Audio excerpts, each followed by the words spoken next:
the channels on YouTube that I thoroughly enjoy, and indeed I'm a subscriber to, is a gent called Richard Volks. I knew him as the Bald Explorer, and he's got another channel simply called Richard Volks. And Neil Oliver.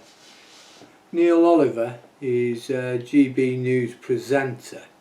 He's also got podcasts, and he's also got his own YouTube channel.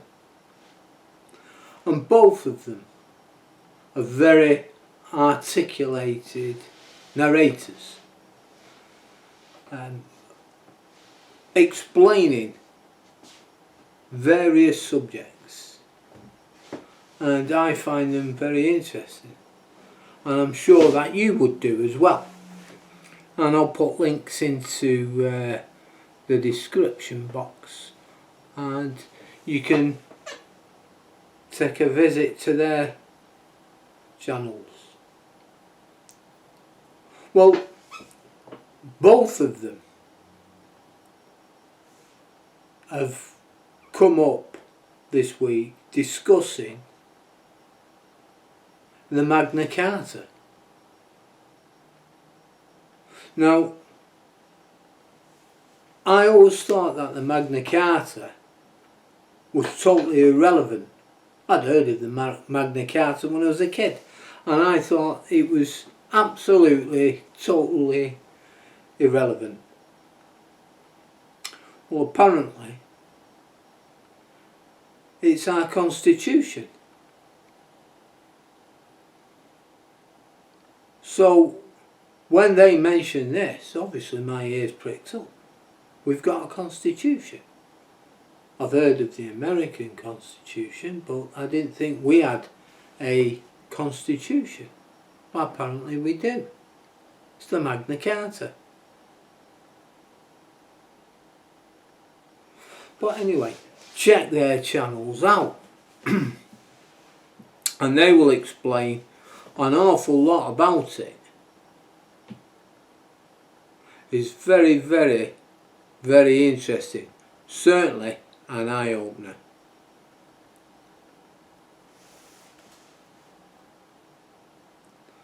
So anyway, what is the Magna Carta?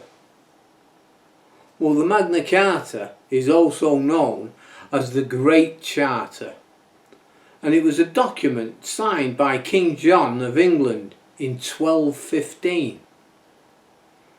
And that established the principle that everyone, including the king, was subject to the law.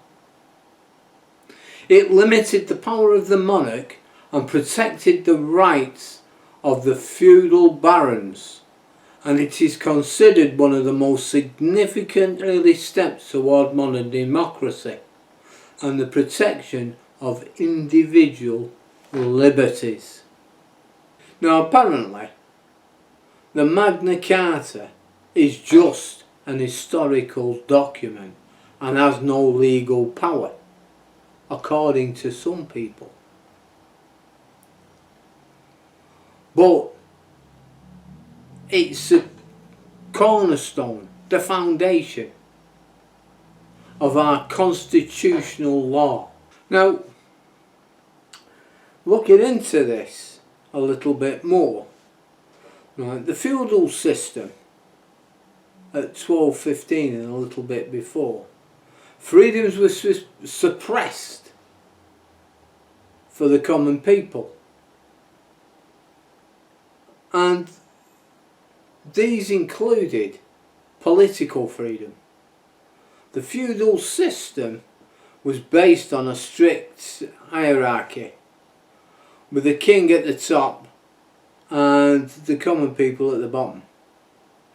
The common people had very little political power or influence and were not allowed to participate in government. Economic freedoms were affected as well, because the feudal system was heavily focused on the control of the land and the exploitation of the common people, obviously for economic gain. The common people were often tied to the land and were not allowed to leave without the permission from their lords. Legal freedoms in feudal times was heavily biased in favour of the monarch and the feudal lords. They provided very little protection for the rights and freedoms of the common people. The justice system was often arbitrary and the rights of the accused were often ignored. Again, the freedom of movement, where the common people were often tied to the land and were not allowed to leave. And the restriction on the freedom of movement made it difficult for people to escape poverty and seek better opportunities. In some cases, the freedom of religion. The feudal lords had the power to determine the religious practices of their subjects, and people were not allowed to freely practice their religion or convert to another religion. And basically, the overall feudal system was characterised by strict social economic controls that suppressed the rights and freedoms of the common people. It was not until later, with the signing of the Magna Carta and the development of constitutional law, that the right and the freedoms of the citizens began to be protected. The Magna Carta was written because of the conflict between King John of England and a group of powerful barons. The barons were unhappy with King John's rule and the way in which he was governing the country. They believed the king was acting arbitrarily and violating the rights of the people.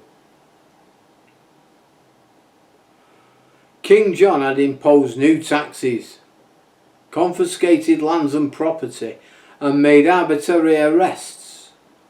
He also had been excommunicated by the Pope, which had weakened his authority and increased his unpopularity amongst the barons. In response, the barons organised a rebellion against the king and demanded that he sign a document that would limit his power and guarantee the rights of the people.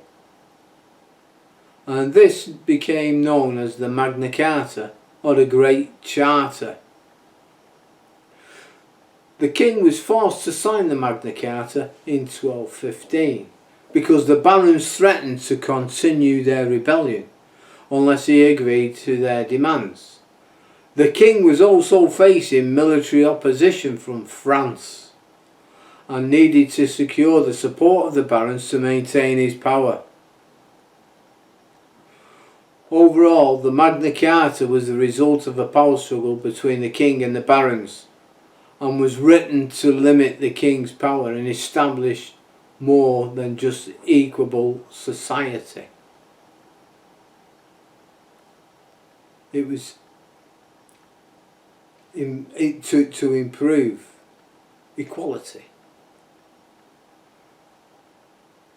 Now, I never really looked at the Magna Carta before these two gents' videos came online, and I thought, this is fascinating, this, and I've got even more about the Magna Carta to say. I mean, for example, we had at that time, 1215, we had slaves. Barons actually had slaves. Europeans mostly, but even more so. Scotland and Ireland. Irishmen and Scottish men, well, men, were slaves. A lot of people were captured through wars, and they could be sold as property. Hence the term free men, because if you weren't a slave, you was a free man, a commoner. How interesting is that? Anyway, in the meantime, take care, and I'll speak to you soon. Bye bye now. Bye bye.